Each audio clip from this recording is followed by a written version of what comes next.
is too difficult for you.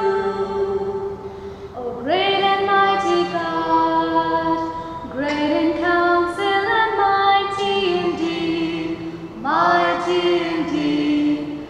Nothing, nothing, absolutely nothing, nothing is too difficult for you. This Mass is offered for the good health and well-being of our lectors, choirs, cantors, ushers. Thanksgiving to Our Lady of Perpetual Succor, good health and welfare of the clergy.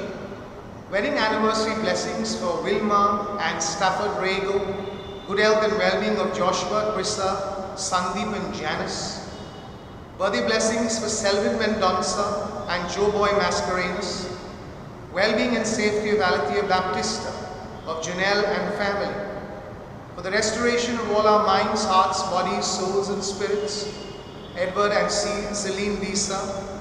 For the souls of Jesse Pereira, John Rodrigues, Piedad Rodrigues, Alice Rodrigues, Mira Shenoy, Victor Rodrigues, Rosemary Menezes, Willie Justin and Bernadette Vesauca, Venance and Joyce Criado, Maria Magdalena Pires, Denzel Pereira, Emilia and Sebastian Pereira, Rita Dicuna, Mrs. and Mr. C.A. Joseph, and Father Maximian de Souza.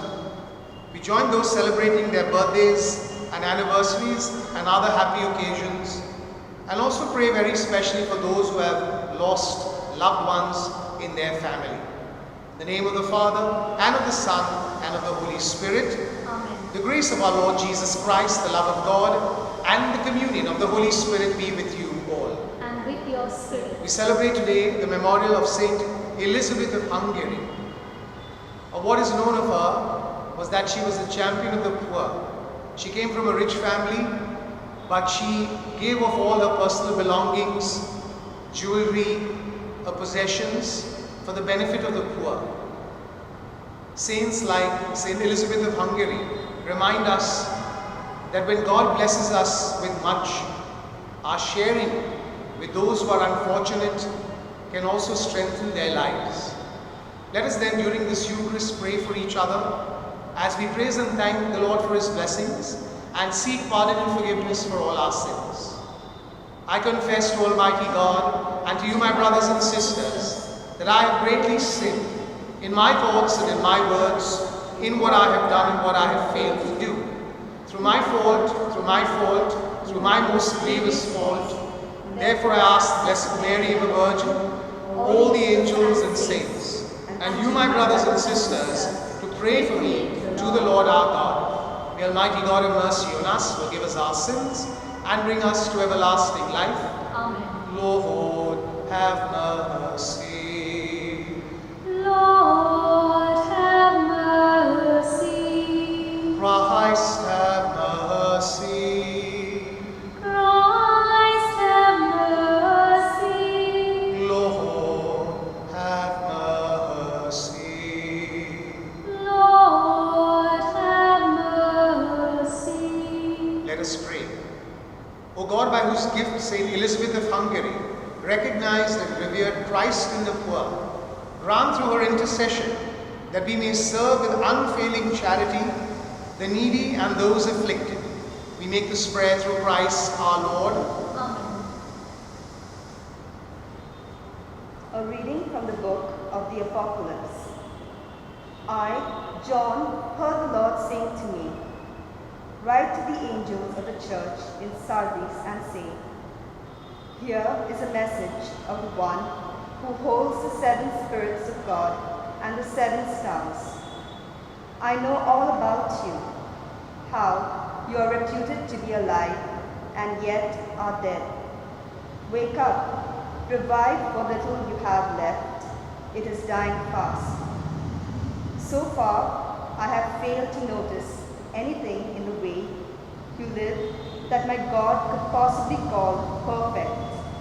And yet, do you remember how eager you were when you first heard the message?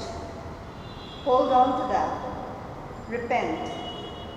If you do not wake up, I shall come to you like a thief, without telling you at what hour to expect me.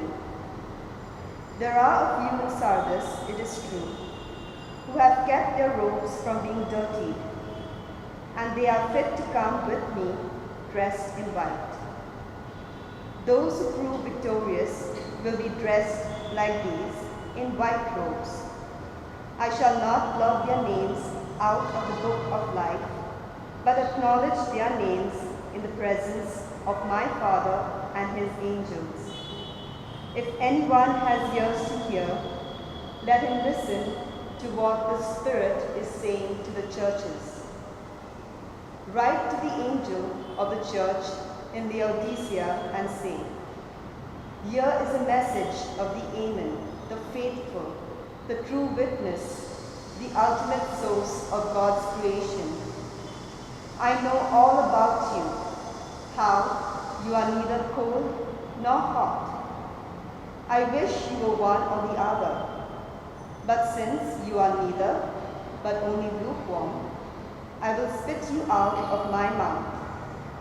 You say to yourself, I am rich, I have made a fortune, and have everything I want, never realizing that you are wretchedly and pitiably poor, and blind, and naked too.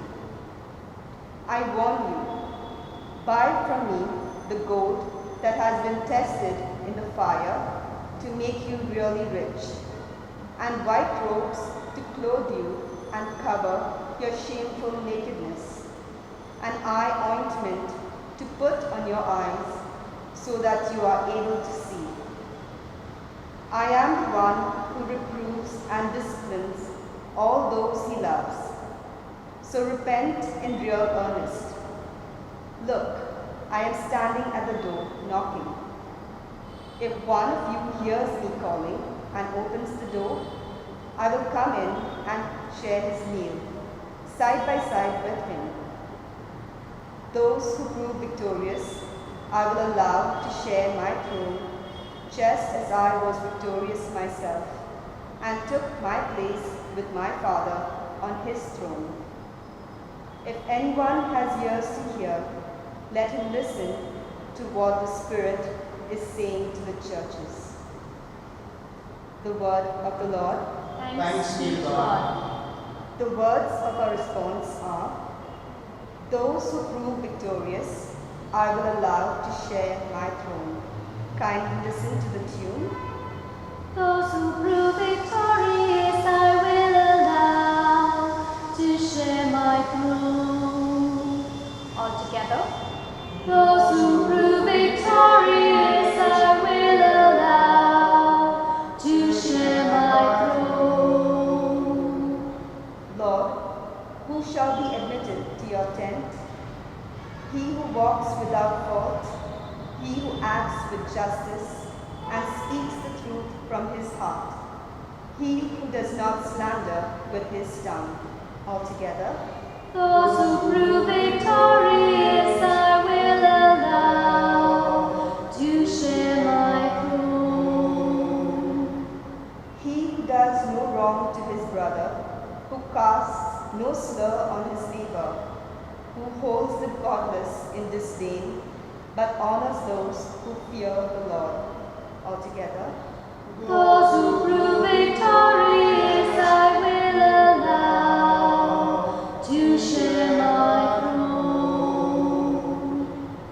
he who takes no interest on a loan and accepts no bribes against the innocent, such a man will stand firm forever. Altogether, Those who prove victorious, I will allow to share my throne. Alleluia, alleluia, alleluia. my soul is waiting for the Lord. I count on his word. Alleluia,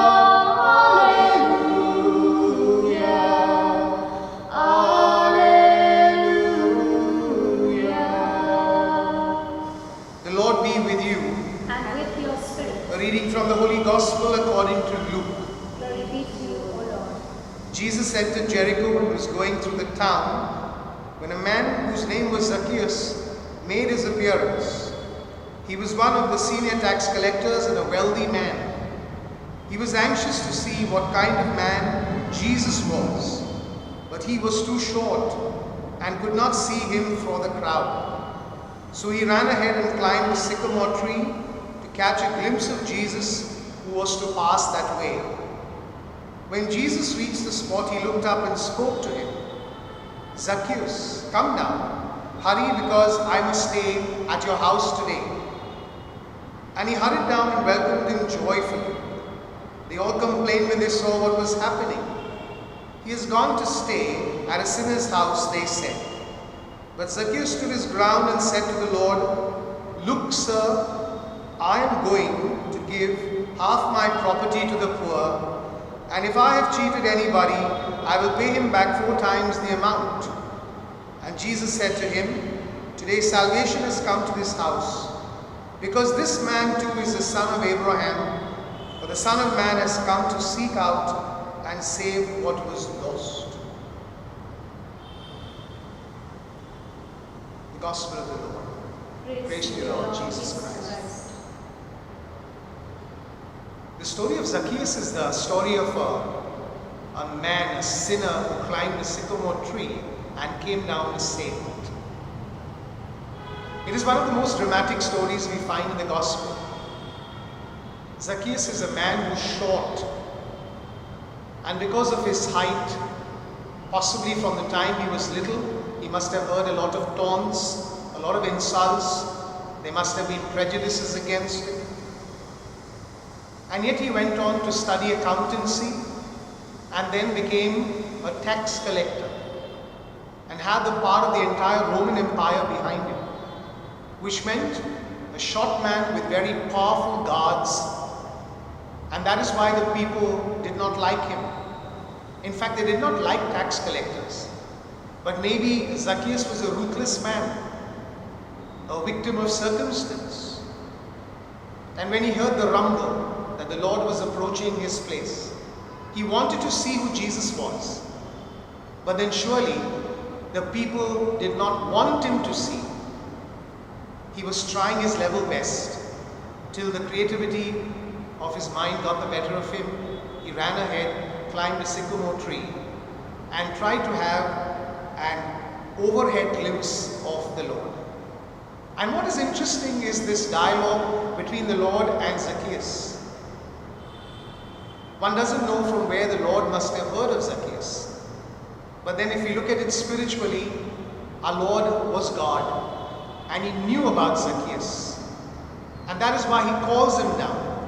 He tells him that I recognize you as a child of God, and I want to come and have a meal with you. Imagine the transformation. Zacchaeus came running down, took the Lord to his home, and this was not liked by the people who were watching, because they did not like Zacchaeus. He was a sinner. But then we know that our Lord came for the sinners. He came for the least and the last and the lost. And it is in this house of Zacchaeus that the Lord has a meal, and it is a transformed Zacchaeus who is ready to give back everything that he has cheated the people about. This is the change, the repentance that Zacchaeus goes through. And this is something that we must remember. That even if we are the hardest of sinners and criminals, if we are ready to repent, if we are ready to surrender to the Lord can make wonderful things happen through us. So this story of a sinner who became a saint inspires each and every one of us. The Lord is calling you and me to make a difference, to make a change, to be ready to serve Him, not to cheat, not to sin, but to be persons who after His heart give off the best that we have for His greater glory. Amen.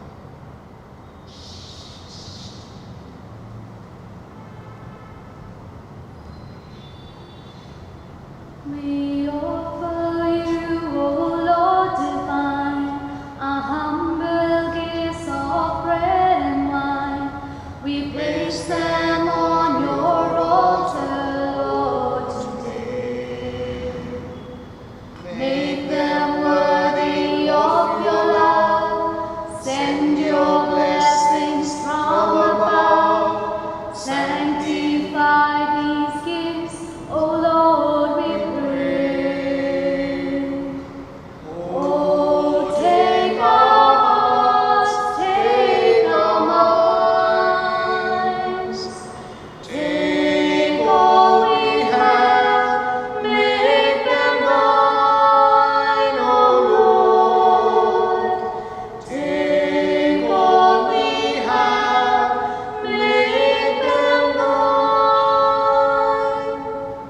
us pray that your sacrifice and mine may be acceptable to God, the Almighty Father.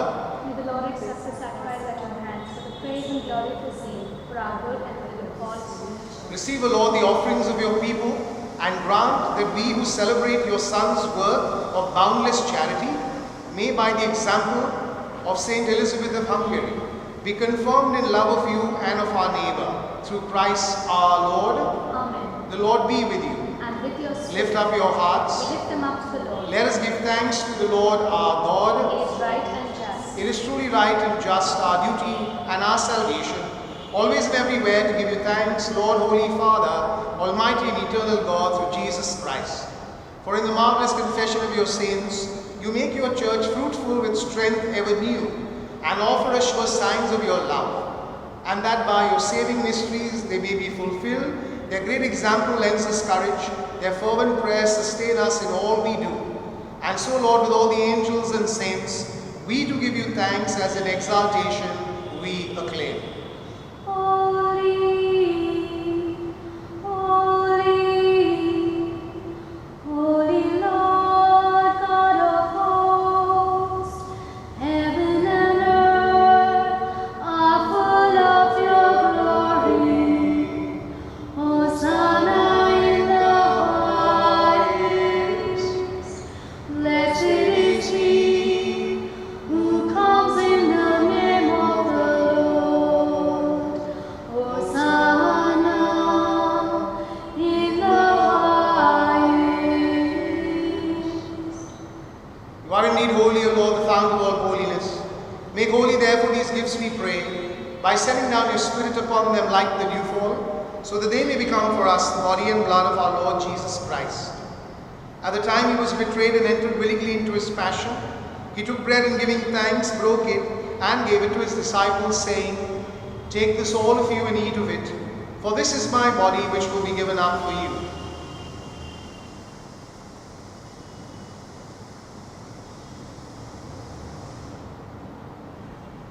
In a similar way, when supper was ended, he took the chalice and once more giving thanks, gave it to his disciples, saying, Take this, all of you, and drink from it, for this is the chalice of my blood, the blood of the new and eternal covenant, which will be poured out for you and for many for the forgiveness of sins. Do this in memory of me.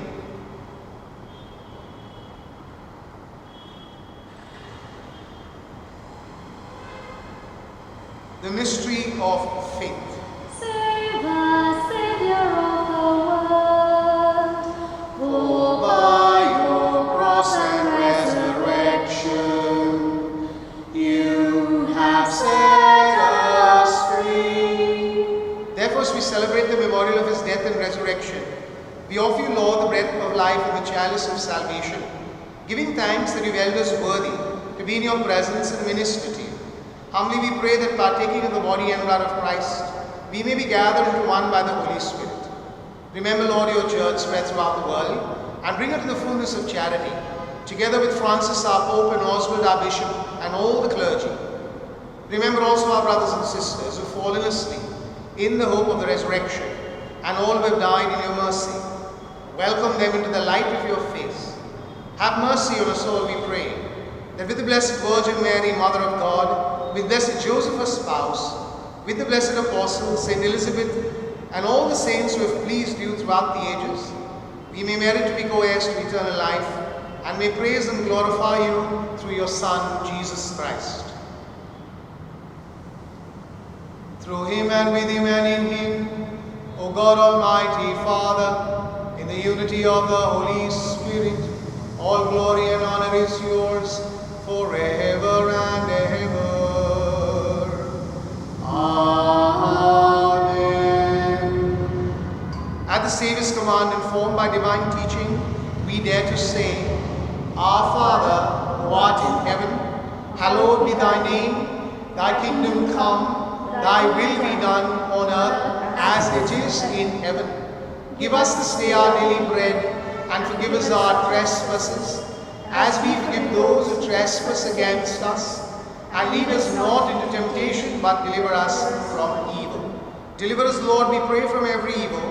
Graciously grant peace in our days, that by the help of your mercy we may be always free from sin and safe from all distress, as we await the blessed hope and the coming of our Saviour, Jesus Christ. The kingdom and the power, the glory are yours, now and forever. Lord Jesus Christ, you said to your apostles, peace I leave you, my peace I give you. Look not on our sins, but on the faith of your church, and graciously grant a peace and unity in accordance with your will, where you live forever and ever. Amen. The peace of the Lord be with you always. And with your spirit. Let us offer each other a sign of peace. Peace be with you. Lamb of God, you take away the sins of the world, have mercy on us. Lamb of God, you take away the sins of the world, have mercy on us. Lamb of God, you take away the sins of the world, grant us peace. Behold the Lamb of God, behold him who takes away the sins of the world. Blessed are those called to the supper of the Lamb. Lord, I am not worthy that you should enter under my roof, but only say the word and my soul shall be healed. Our act of spiritual communion. My Jesus, My Jesus, I believe that you are present I believe that you are in present the most holy sacrament. in the most holy sacrament. I love you above all things, I love you above all things, and I desire to receive you into my soul. and I desire to receive you into my soul. Since I cannot at this moment Since I cannot at this moment receive you sacramentally, receive you sacramentally, come at least spiritually come at least spiritually into my heart. into my heart. I embrace you I embrace as you if you were already there, as if you are already there, and unite myself and unite myself wholly to you. wholly to you. Never permit me Never permit to me be separated from you. to be separated from you. Amen. Amen.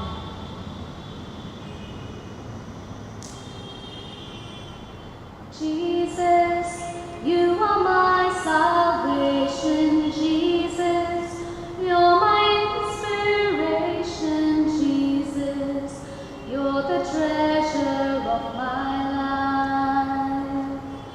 Jesus, you offer new sight to the blind, healing the crippled, the deaf and the mute, cleansing the leper and banishing guilt, raising the dead to life. Jesus, you are my salvation. Jesus, you're my inspiration. Jesus, you're the treasure of my life. Let us pray. Loving Father, we surrender into your hands our worries and anxieties, our insecurities, our pain, our struggles. We know, Lord, that you are always there for us. And we know that you touch our lives and heal us. You forgive us our sins. You show us mercy, just like you showed Zacchaeus. We pray very specially in praise and thanksgiving for Saint Elizabeth of Hungary, whose work reached out to the poor of her land. May we make efforts to bring peace and joy to the people we encounter, to reach out to those who have no one to care for them, and to bring your blessings of healing on everyone through our words and our actions. We make this prayer through Christ our Lord. Amen. I'm sure that many of you have questions now, since the Chief Minister has allowed us to open places of religious worship. Cardinal Oswald Gracious immediately sent all the priests a letter, and in this letter he has mentioned that we must be very careful about the situation and to see that standard operating procedures, SOPs are put in place. During these days, he has recommended that people come and spend some time in prayer in the church. As I announced some time ago, we are also doing work for the school and the church. So we have a few things to be completed. And as soon as we are ready, and as soon as we finish the meeting of the deans with Cardinal Oswald on Wednesday, we will get a clearer picture about what we must do and what we must be careful about. So I will be announcing through the Parish Pastoral Council members as well as through the YouTube videos the various possibilities that we have in store. But it's really nice that we're finally able to have our places of religious worship open. But all that is required is a little prudence, care, discipline. We know that the rules have been put in place. No people above the years of 65, those having comorbidities, children less than 10 years of age, those who have fever, those who are pregnant, have been asked to stay at home. While we will continue streaming masses, and once we get the permission to celebrate masses in the church, all these things will be announced to you, you will be made aware of. Till then, continue praying for this situation. We ask the Lord to inspire us that even in these times of the pandemic, where there is no vaccine yet in sight, that we will be protected and kept safe, and that everyone who comes for the services will be careful, following all the rules and regulations that are required. Thank you very much. God bless you. The Lord be with you. And with your spirit. May the blessings of Almighty God, the Father, the Son, and the Holy Spirit descend upon you and remain with you forever. Amen. We go in peace to love and serve the Lord. Thanks be to God. Who shall separate us from the love of Christ? Who shall separate us from the love of Christ? For tribulation, danger, or distress cannot make us love Him less. Who shall separate us from the love of Christ? Who Shall separate us from the love of Christ.